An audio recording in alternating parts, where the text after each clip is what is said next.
Oi, gente, voltei com outra camisa, mas com o mesmo coração e o coração pela escola sabatina. Hoje, lição de domingo. Paulo, apóstolo de Jesus chamado por Deus. Eu quero me concentrar em algumas palavras desse título de domingo. A primeira é apóstolo. Apóstolo. Você sabe quantas vezes essa palavra é mencionada na Bíblia? Cerca de 71 vezes. Só Lucas a menciona 35 vezes. O que é um apóstolo?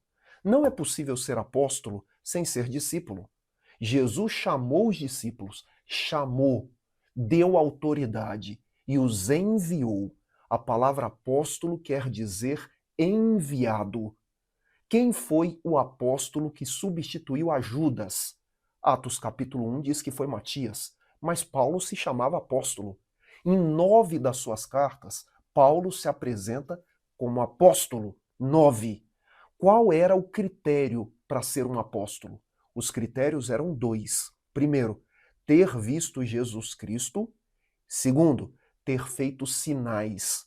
Paulo disse para a igreja de Corinto: vocês são o testemunho dos sinais que eu fiz. E no capítulo 9 de Atos, Paulo viu a Jesus Cristo. Ainda que Matias tenha sido escolhido pela igreja, Paulo se apresentava como um apóstolo e ele se dizia o menor dos apóstolos.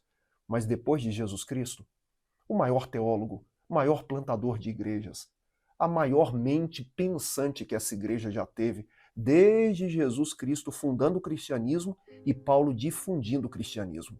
Mas me chamou a atenção no estudo de hoje como ele se apresentava, apóstolo de Jesus. Paulo era apaixonado por Jesus Cristo. Paulo menciona a palavra fé 142 vezes. A palavra cruz 115 vezes. A palavra graça 105 vezes. Você sabe quantas vezes Paulo menciona Jesus Cristo? 396 vezes. Apóstolo enviado por Jesus. Apóstolo de Jesus. Eu espero que hoje nós todos tenhamos a consciência que nós somos enviados por Jesus Cristo. E que a paixão que Paulo tinha por Jesus seja a sua e seja a minha.